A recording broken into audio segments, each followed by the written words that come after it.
I've sold over 200 items on Facebook Marketplace, but now I'm noticing that whenever I list an item, it just sits there for days, no messages, no sales.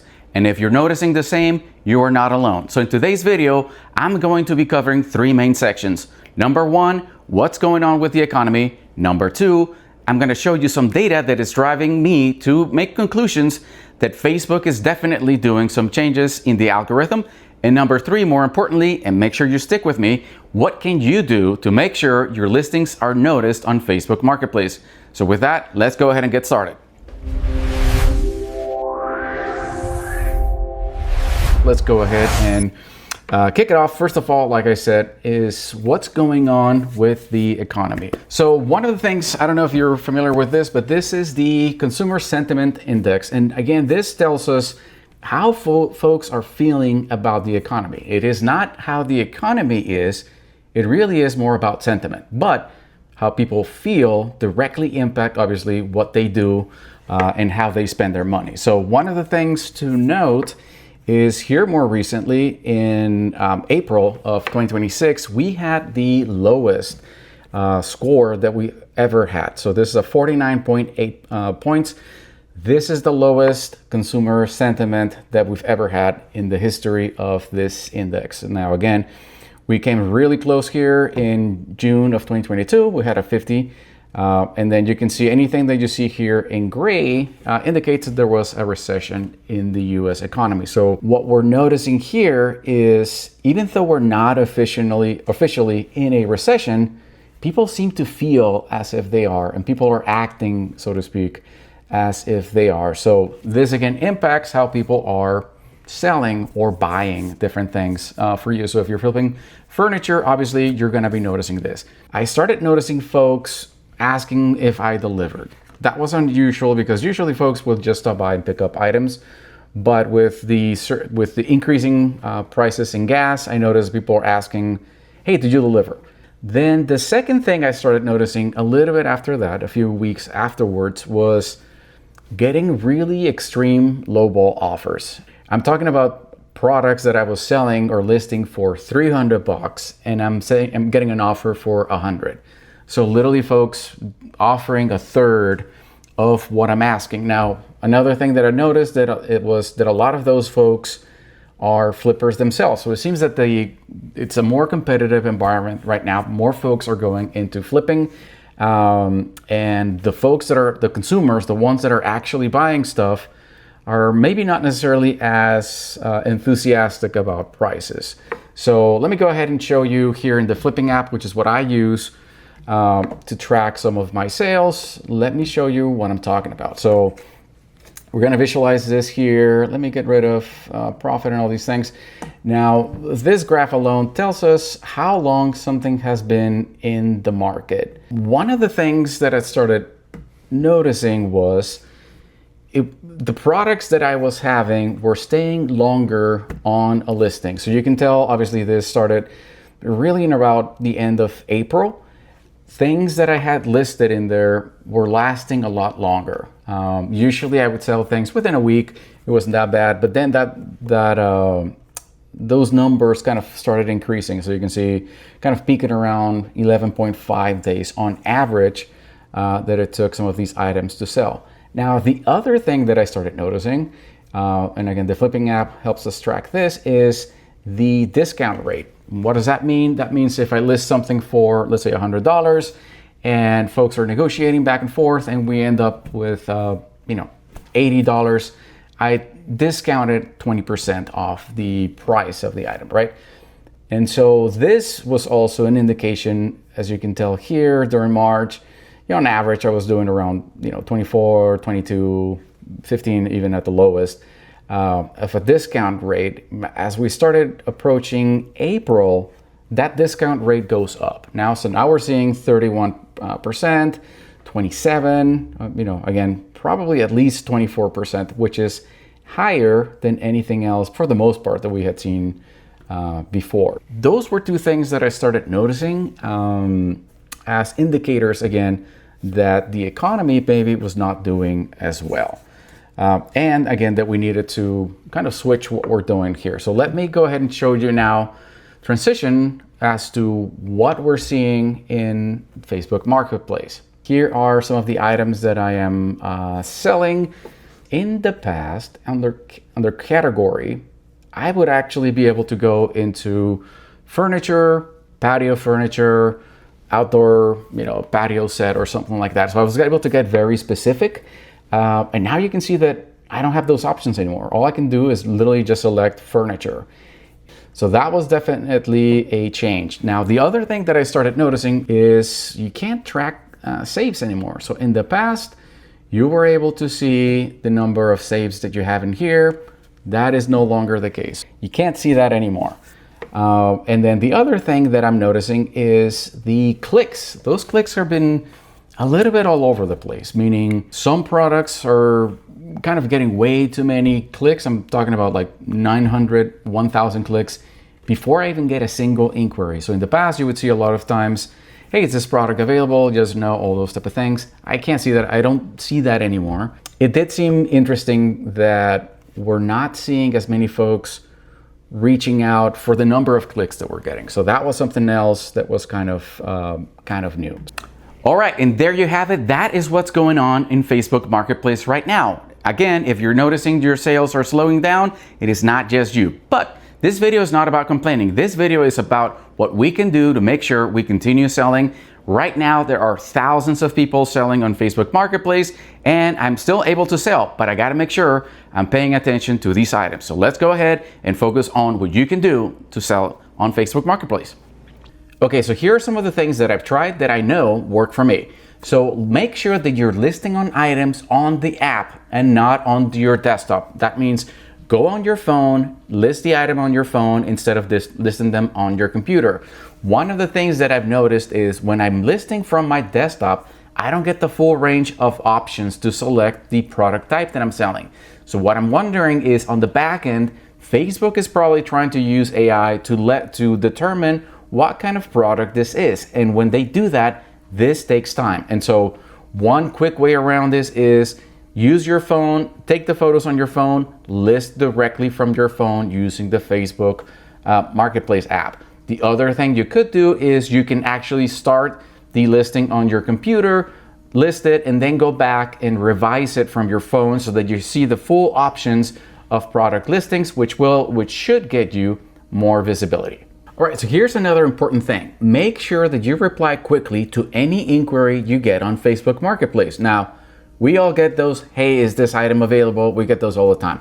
However, it's important that you still take those seriously and reply because Facebook is listening to see if you're replying or not to those inquiries. So anytime that I get any kind of inquiry, I respond to it. Even if it's a lowball offer, even if it's, hey, is this available? Make sure that you're responding because Facebook is watching. Another thing is in the past, Facebook Marketplace used to rotate images of your listings. So they weren't telling us this, but if let's say you had 5 photos on your listing, what they were doing on the back end is they were actually trying to figure out which photo was getting you the most views. I'm not sure if they're doing this still. However, what you could do is do this yourself by simply going into the listing and every now and then kind of rotating the photos and deciding which one you want to be your main photo for your listing. That can then get you a little bit more views. Now, here's something that I've had to do a few times, but I try not to do this too frequently, and that is to delete all my listings. And that is because there was something in one of my listings that maybe caught the algorithm's attention and they flagged me as a reseller. So what I do is I delete everything, I wait a few days, and then I slowly go back in and list one thing at a time, usually giving it at least 12 hours, if not sometimes even a day, to try to make sure that I'm not coming up or being flagged as a commercial reseller. Now, one thing to keep in mind is when you are relisting, make sure that you don't list everything at the same time. Again, do it one by one and giving yourself ample time in between listings before you proceed to the next one. One more thing you could try is boosting your items. Now, keep in mind that boosting is going to get you more views. It does not mean that you're going to get a sale. However, you definitely are going to get more eyes on your product. So if you have something, a product that you've sold before, that you know very well, that you know the price point for that market, and you know that that product should be sold pretty much at this point, you can go ahead and boost it. But keep in mind, You may get more views, you may not get necessarily more sales. The other thing to keep in mind is once you start going into that cycle, it can get a little bit harder to break off of it because you're going to want to sell more, and you're going to end up resorting to boosting more often. Now, again, that is your decision. You have to make your own finances and kind of balance the pros and cons, but that's something else you could be doing. One more thing that I do is actually tag team with my wife so that she lists a few items and I lists other. And pretty much what that helps us is reduce the risk of relying on one Facebook account for all of our sales. So every now and then she will sell some items, I will sell some others, and we're really kind of keeping in mind who's selling what. And we've noticed that sometimes for some reason I get way less views than, very similar products that she has. So there's definitely something on the back end that Facebook does that is by user. And so having multiple accounts, one for her, one for me, kind of minimizes that risk. Now, keep in mind that Facebook does not want you to have actual multiple accounts by an individual. So make sure you are aware of the terms and conditions and you're not just having 5 or more Facebook accounts, because that's not something that they want. This one's a little bit controversial, but I know a lot of folks love using AI to help them stage their products. I try to avoid it because I know Facebook can tell that those images were generated by AI. And at the end of the day, I really want my listings to be as organic as possible. So one thing that I try to do is really focus on the staging in my backyard or wherever else, or by my garage, wherever it might be, but make sure that I'm actually using photos that I'm taking as opposed to using AI generated images. So again, some folks swear by them, other folks are saying never use them. So it's up to you, but I want to make sure that I'm flagging that so that you're aware. Now with that, let me go ahead and share a screen and give you a few other things that I'm doing. So one of the things that I'm doing is I'm decreasing my inventory. So I don't have a lot of things that I'm working on right now. Here's the products that I'm working on as we speak, and here's the products that I have listed, and here's everything else that I have yet to work on. So I'm trying to cut down on my inventory. I don't want to be sitting on a number of items because I don't know how long those items are going to take to sell. So I don't want to be sitting on, a few $100s worth of inventory, and things can get worse. So I'm trying to be a little bit more nimble with how many products I am carrying. The other thing that we started doing is usually my wife and I have a limit as to how much we spend for an item. So usually for us, that might be $150. So let's say if we see an item, that item is $170, we will try to negotiate it down to $150. But usually we try not to exceed $150. And we just noticed that when we do, our profit tends to go down and you end up spending a lot more. So we really try to stick within that 150. That has worked for us. Depending on what you're sending, you may have a different number. It might be $200, it might be $50. It really depends on the products that you're listing.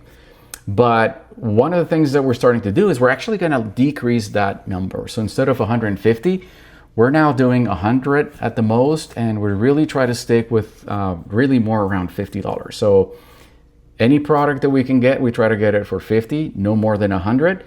And if that's the case, then we'll buy it and we'll flip it and restore it and then try to flip it. But that is one of the things that we have been trying to do. The other item, or the other thing that we're trying to do right now, is really avoiding luxury items. So we sell a lot of patio furniture.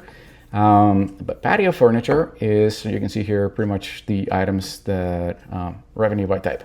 So you can see here a lot of chaise lounge chairs, patio dining sets, things like that.